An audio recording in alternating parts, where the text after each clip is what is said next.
Well, so there's project management MDs Okay. who I would have reported up into. Yeah. And then there are, distribution MDs who are, out there with the relationships. And so it's the two sides of the business that work together. So that's cool. Okay.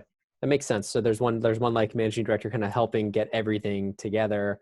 It's almost like the internal team, the workhorse team to like execute. Yeah, I think of it being kind of like the nerve center of the fundraising, right? In that project management role where you're communicating with the PE fund, the general partner, in terms of, how things are going. You're having update calls with them, keeping them updated on good news and bad news. What we need from them. Okay, the story is resonating. It's not resonating. How can we adapt that?